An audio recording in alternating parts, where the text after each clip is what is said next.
Hello, welcome. It's Liz from West Star Tarot. Today I'm doing a video, a VR, to Maureen at Waves of Your Soul.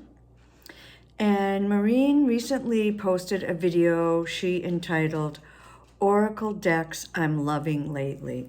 And I really enjoyed her video, and it made me think about, well, what are the Oracle decks I'm loving lately? So I have 5 decks, Oracle decks that I've been using over the past month or so that I've been really enjoying. And I realized that they span over a few years. Some are older and some I've just received within the past few weeks. And they span different cultures, different topics. So it's kind of a mix of different types of oracles, which I think is sort of the point of this. Oh, oops, sorry, I have 6. So kind of sad when you can't count up to 6. I just had this one hidden, that's all. All right, so I'm going to start with the one that's the oldest. And this is called the Samadhi Oracle. And it comes in this beautiful handmade tin. And it originally came to me in March of 2017. And the creator is Jess Perneswar, and Jess and her husband created this oracle deck together. I was in conversation with Jess when I was ordering this deck. Both sets of their parents are from India, but then settled in South Africa, and Jess and her partner were born in South Africa, so are South Africans of Indian ancestry. And I saw this deck somewhere online, and I was so taken by its beautiful, the beautiful vibe of it, but the color and everything about it I loved. And they had just sold out of their first printing, but we're going to do a second printing. So I emailed Jess, or messaged her, I can't even remember, on Instagram, and said, oh, I'm really loving this deck. Is there any chance you have any more? I'd love to get one. So she wrote me back and said, we do have several left, but we don't have any more of the handmade guidebooks that go with it, but we can send a PDF, so you can have a PDF guidebook, and then when we reprint the second edition, we'll send you a hard copy. So I said sold. I really want this deck, and as you see, it comes in this beautiful tin that Jess and her partner created. I believe he did this woodworking and then she did the fabric. So it's really quite something. And when I got the deck, it came with this note inside and a stick of incense and a string of mala beads. The mala beads I have now hung up in the rear view mirror of my car. I just kind of think of them as a protection. And so they've been there since I got this deck in 2017. And I reached out to Jess in March, and she wrote to me back on, you can see 23rd March 2017, and March 23rd is my birthday. So I considered this a birthday present. Namaste, Liz. Hope that you are well. Here is your Samadhi Oracle. We pray that it brings you so much joy and even greater closeness to the divine. Please let me know when you've received your deck, and I'll send you a link to the PDF of the book. and will send you an actual book when I do another print run. Thank you so much for your support. Much love and light to you, Jess. So I thought that was lovely to have this handwritten note. And they did, in fact, send me a hard copy. And, you know, I wish I had left that incense stick in here instead of burning it. But I have to say, oh my goodness, the cards still have that beautiful scent. So I thought I would just show you some of the cards. Actually, before I do that, let me just talk a little bit about how the deck is made up. So it is based on their heritage, and it has deities from the Hindu pantheon: Brahma, Durga, Ganesha, Hanuman, and so forth. And then there's elements of life, mythological creatures, symbols, chakras, I have to say that correctly, and sages.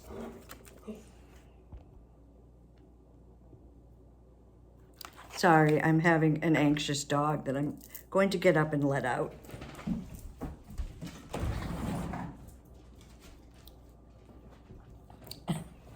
This happens every time. Luna will be sleeping for hours. She'll be fine. There'll be absolutely no problem at all. As soon as I sit down to make a video, she either starts barking or she wants to go out. Oh, goodness. Anyway, let me start off by showing you the beautiful chakra cards. And they are in the Sanskrit names. So this is Muladhara, which is the root chakra. And then I'm so bad at the pronunciation, so give me a little break here. Svadhisthana, which is the second chakra. Manipura, which is the solar plexus. Anahata is the heart chakra. Vishuddha is the throat chakra. Ajna is the third eye. And then Sahas, I always have a hard time because it has a bunch of R's at the end. Sahasrara, and I know I'm probably not saying this correctly, so I do apologize. Anyway, so that's the crown chakra. Then we have some beautiful hand postures. And here are some of our deities. So here is Shiva, Sarasvati. I just drew this lovely deity the other day, knowledge. Lakshmi, which is the key word is prosperity. So as you can see, these cards are so colorful, and it has the name of the card and a key word on each card. Krishna, compassion. Kundalini, energy. Ganesh is new beginnings. Durga, victory. Om, Vishnu, and so forth. And then I wanted to, so we have some of the sort of master teachers, Sri Yogananda, Sri Babaji, and then let's see, there are several more. And then we have, beautiful teachings from the Hindu tradition. And as I mentioned, symbols. Let's see if I can find some. Oh, here we go. Joy and opportunity. So I don't know if this deck is still in print, but if it is and you're attracted to these kinds of cards in terms of the beautiful, colorful nature of the cards, the guidebook does have a page. So let me see. let me just flip open here. This is Lakshmi. So there's like a little poem for each card. So this is Magnificent Lakshmi Devi, floating on petals of pink lotus flower, every material and spiritual intention known, 4 arms, 4 goals of human life, ethics, wealth, love, liberation. In her presence, grace and splendor.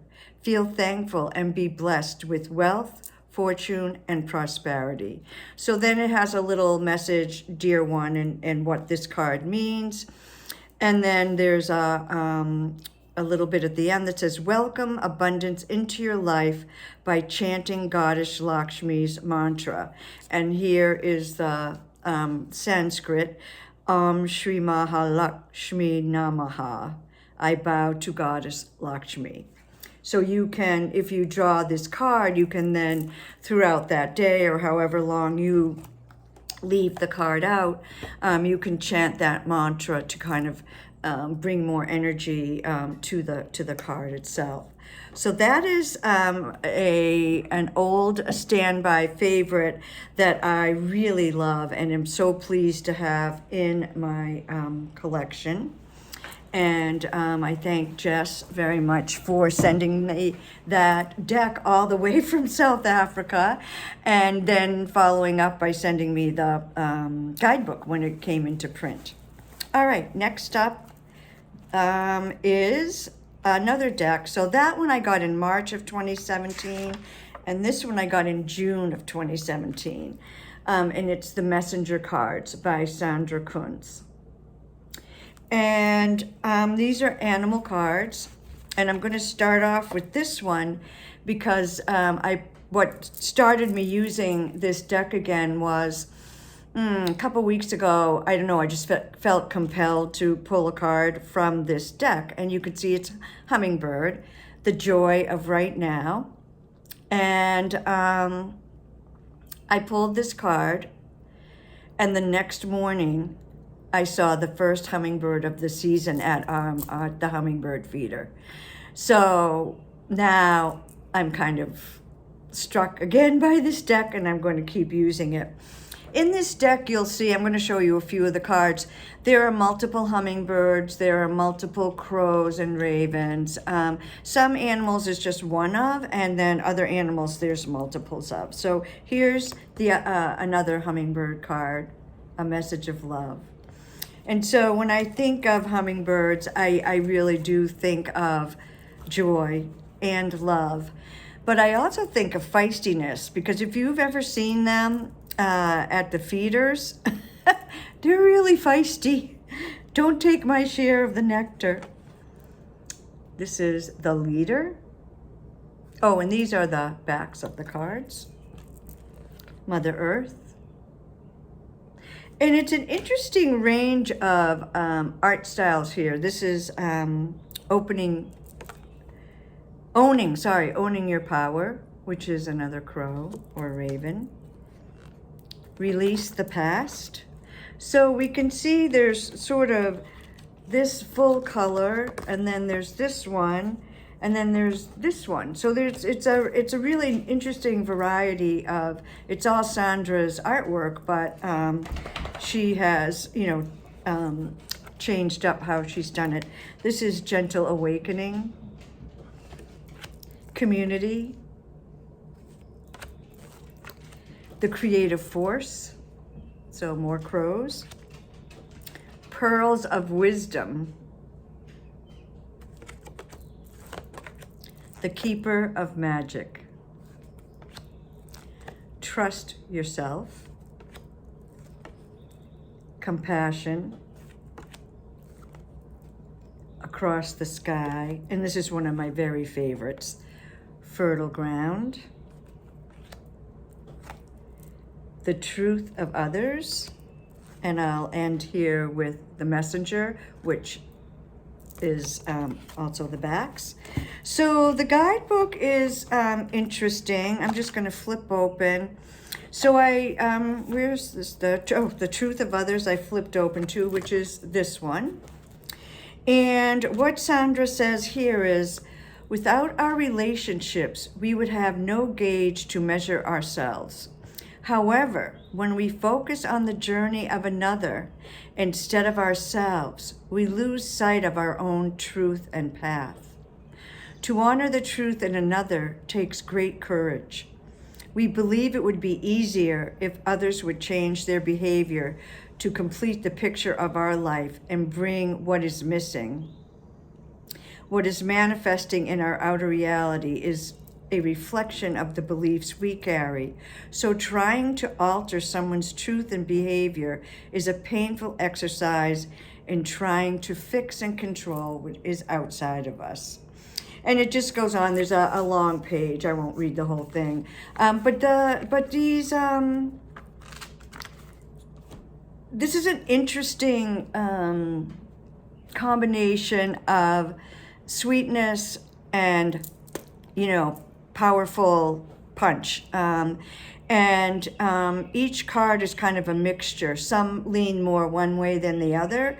And, I do often pull this deck out when I feel like I need a little reality check, but a reality check with a little bit of softness. And this deck is a lovely combination of those things. And it's been a fast favorite of mine since 2017. I have under my altar. It's a little coffee table sort of thing, and I have several boxes of decks that are sort of my favorites, and that is where the Messenger Oracle lives, because I do turn to it fairly frequently. Okay, next up is, let me show you the cover. This is Sacred Medicine Oracle by Asha Frost, and the artist is Steph Littlebird. And this is a Hay House deck. The other two were obviously indies. And this is a deck that at first glance you might overlook its power. So let me talk a little bit about that. I was drawn to this because I think I saw a walkthrough or something, and I thought, let me check this out. And I was blown away by the power of this deck, and I can't tell you how many amazing readings I've had with this one. The most recent one, and I don't think I brought it down, it's up on my altar, was the Peaceful Warrior. And it touched me. So I pulled out these first two cards because, the first three cards actually. I live in Mashpee, Massachusetts, on the northeast coast of the United States. And I live on Mashpee Wampanoag tribal land. And every year, at the beginning of July, the Wampanoag tribe has a powwow where they invite other tribes to join them. And then they open it up, the powwow, to non-Indigenous folks and they share their culture with everyone. And so by culture, I mean their sacred traditions. They have a grand entry, and then usually the chief will start by welcoming folks, and then the medicine man will walk around the circle and herbally cleanse and pray to the spirits and guardians, and so they start off the powwow in that way. And then they have dancing, and so these two cards, so this is a shawl dancer, and a lot of the women and girls in the Mashpee Wampanoag tribe do these shawl dances. Over the course of the weekend that the powwow is being held, there's a dance contest, and there's all different kinds of dances, different ages, different genders, different styles of dancing. So this is a shawl dancer, and the folks who are dancing, most of them have made their own regalia. Or someone they know has made it for them. So this is a very popular style of dancing that I see at the Wampanoag powwow. And then I love this one, the jingle dress. So when the women go around the circle dancing, you can hear the jingle bells jingling. And so it just kind of adds to the whole effect of the dance, and it's really beautiful and powerful. Strawberries. So strawberries are an indigenous food. I'm sure back in the day before colonial times, when the land was real and the tribes lived off the land, in June, when the strawberries came into season, it must have been a really incredible treat to come across these beautiful berries. And in this deck, they stand for love, and that's because of their nature, but also you can see they're heart-shaped. So I thought I would read from the guidebook so you can hear about the guidebook and how it works. So strawberry, it's 2 pages for each. Strawberry is love. This delicious red berry is calling you into a healing space for your heart. Traditionally, we call the strawberry the heart berry due to its shape and healing qualities. And as an herbalist, I know that strawberries are physically and metaphysically heart healing. This medicine invites you into the eternal flow of love, reminding you that love is not conditional. You are worthy of receiving it always. Where does love need to flow? Where have you been pushing it away or blocking it from entering your space? And then it just goes on and finishes up with an open heart. You can carry love's frequency more effortlessly. Allow the vibration of love to flow in reciprocal ways, balancing out the giving and receiving. Strawberry calls us to step into the beautiful harmony, and today you are asked to soak it all up. And then there is a sacred ceremony for each card, and then there is a healing affirmation for each card. So for strawberry, as I welcome the vibration of love into my being, I glow with healed heart medicine. And so I'm lucky because there's a farm near me where we can go in. It'll be another few weeks, but we can go in and pick our own strawberries and eat them, right off the vine, which is so special. And at the powwow, which I said is the beginning of July, so it's just at the end of the local strawberry season, strawberry shortcakes are served by the food vendors. So let me just quickly go through a few of these cards. Again, you can see a beautiful, colorful deck. The artwork. I have this deck out all the time. I love it. It has the 3 moon phases, which I pull the new moon quite frequently. And then it has the seasons, so the spring equinox, summer solstice, fall equinox, and winter solstice. And there are many other cards in this deck. I think there's 60 cards. And I just love it. It's healing. It's healing. That's what I have to say about this. Some decks I feel are too smushy, too love and light, and this deck strikes the balance of just right. So I love this deck, and I am using it now, but I really use it quite frequently. It's one that I call upon often, and it seems like whenever I'm in a place where I need some sort of encouragement or heart healing or whatever card I pull from that deck is just the perfect one. Next up is Anatomy of the Witch Oracle. I got this last summer. There's, oh shoot, I forgot the name of the shop. There's a shop in Providence, Rhode Island, which is a little over an hour ride from me. And they're trying to build a community of, spiritual folks. And they have classes and workshops and lots of different things at their shop. And then they also in July have what they call a Day of Witchery. And so a friend of mine was reading there and told me about it. And I thought, I'm going to drive down to this. I had so much fun.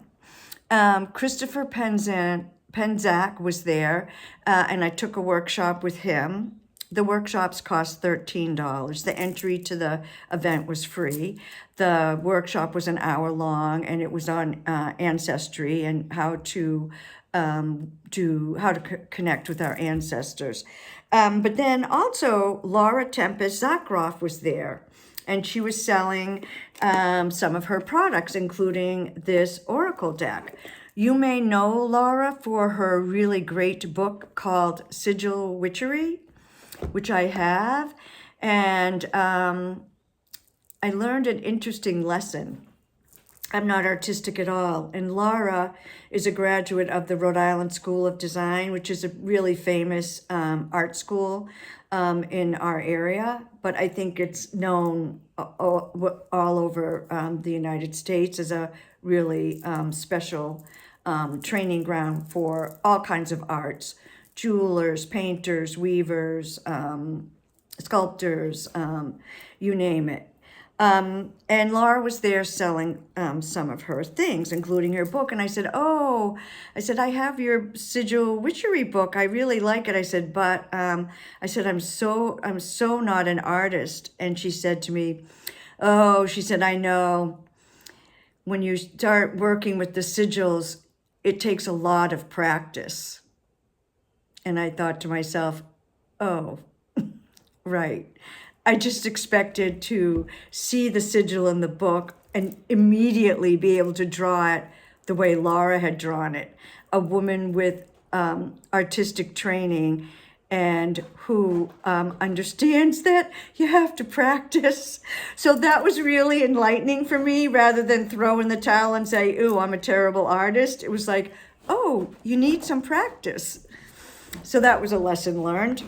The card I just drew recently was this one, Waxing and Waning.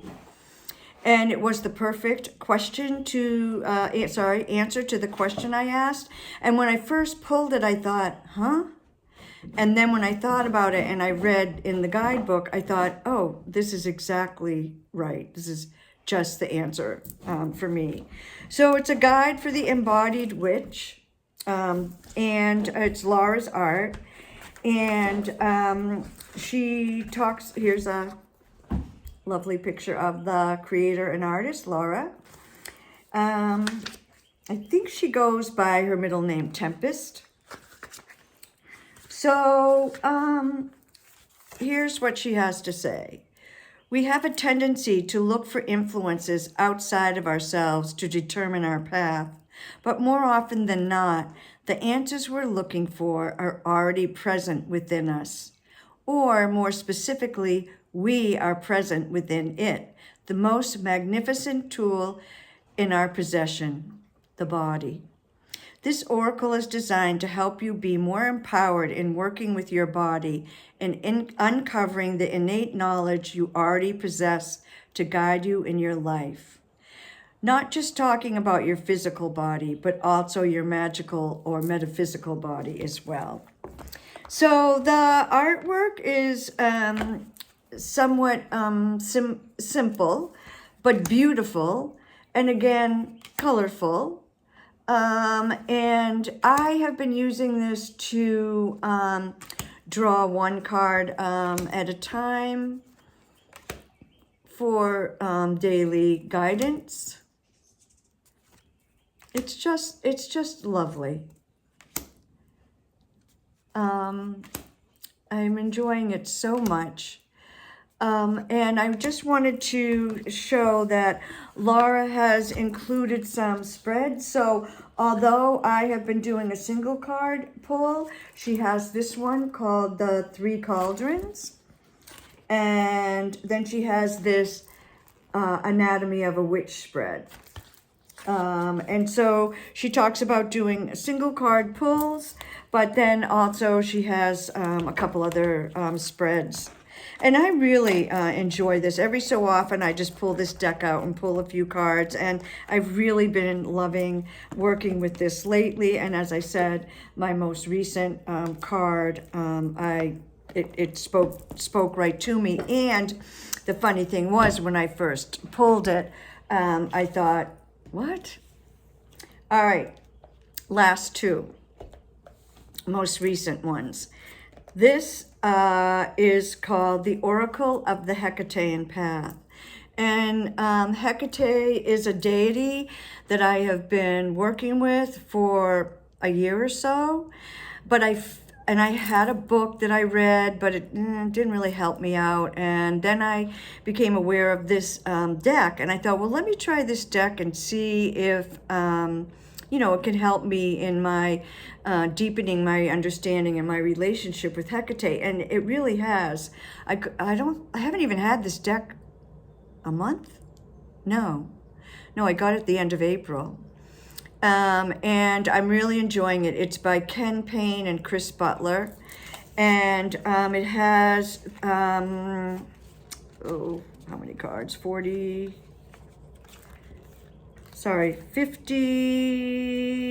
60 cards. And they're divided into threes.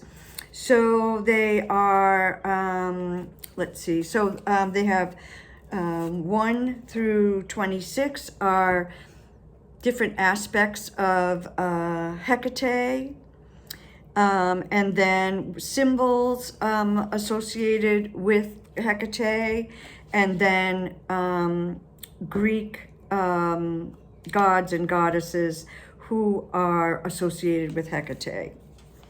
So the art is not normally a style of art I would be attracted to, but I found that, Liz, give it a try. I like it. I like it a lot. This deck is like Hecate, it's not huggy. So these are the different sort of guises of Hecate, how we see her, how she presents herself to us. And it's powerful. The artwork, I think, is so perfect for the subject matter. Really, really powerful.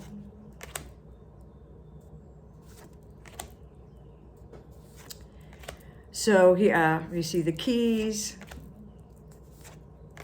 And then I just wanted to go over quickly to some of the symbols. So this is Journey. Beautiful. Beginnings. I pulled this card. Remember I said in Ashes, I've been pulling that new moon. I've been pulling it in this one too. Illumination. So here we have the full moon and then the dark moon. Sacrifice. Her hounds. Loyalty. Knowledge. Raising power. Bondage. What has us bound up? Severance. Incubation. Sacredness. So those are some of the symbols, and then this is Hecate's mother. And Hecate comes from the Titans, not the Olympians. So this is Perseus. I pulled this card the other day. Zeus, Demeter, Kore, Persephone, Artemis, Dionysus, Hermes, and so forth. So that this deck is powerful. And if you have any interest in exploring Hecate, I urge you to take a look at it because I'm finding it to be really, really powerful. And last but not least, we have this itty bitty little baby deck. It's called The Thinning Veil by Maria Alves Hernando. And this was gifted to me by a friend of mine. And I just want to, it came with a PDF, which I, old school me, had to print out. The Thinning Veil Oracle is the result of a deeply personal journey and reflection that is at the same time a universal experience. If you have this deck in your hands, you have probably loved and lost. You have someone dear on the other side of the veil. You may have moments of feeling lost, of not knowing what the next steps are, or maybe not being certain of what your spiritual team are trying to communicate. With this deck, I hope that you connect with your spiritual team, that you identify with some of these meanings based on my own experience, and that you are able to relate in your own way with those cards that you don't so closely identify with at first glance. So important, isn't it? May this be a rich and successful journey for you, Maria. So then there's just, a paragraph or two on each of the cards. And this deck, Maria says, was inspired by her grandmother. And her grandmother is one of the cards. But she has the elements: air, fire, water, earth.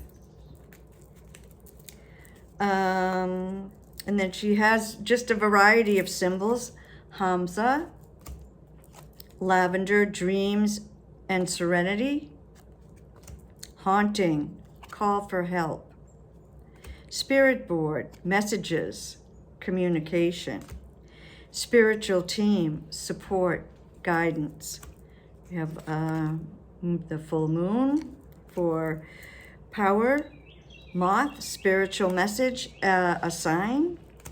This is Saint Mary of Mount Carmel, ancestral prayers. And this was Maria's grandmother's favorite saint. Grief, void, longing. Offering. So remember to make offerings to our guides and ancestors. Grimoire, crystal ball. So these are tools we can use. Creating magic. Memento mori, lit candle. So this is a call or a beacon to bring in our ancestors and our guides. And we can use an heirloom if we have one to augment our practice. Undying love, healer. Memento vivere. Here's Maria's grandmother, ancestors. Fresh flowers, flickering lights, spider web, paranormal investigator, wilted flowers, crow, and pendulum. So you can see that this deck can be used in your work with reaching out to ancestors or guides. And there are tools represented in the cards, and in the guidebook itself, or the pamphlet itself, it gives you information about how to use these tools and what it means when these cards show up for you. So I'm enjoying this, but I'm thinking that I will probably be saving this to use more in September, October, November, because that is a thinning veil time of year. Although around Beltane it can be too. So anyway, those are the decks that I am loving using right now, and they're filling me up. They're teaching me so much. They're bringing me on a journey. They're helping me heal. They're giving me love. They're giving me support. They're in my face when I need that. It's a whole mix of things. And I think that's probably why we love having a mixture of oracle decks, because there's so many different ways they can speak to us, and we can work with them. So thank you, Maureen, for your beautiful video. I really enjoyed seeing the oracle decks that you're loving working with now. And thank you for inspiring me to think about the ones that I'm loving working with now. Peace and love, everyone.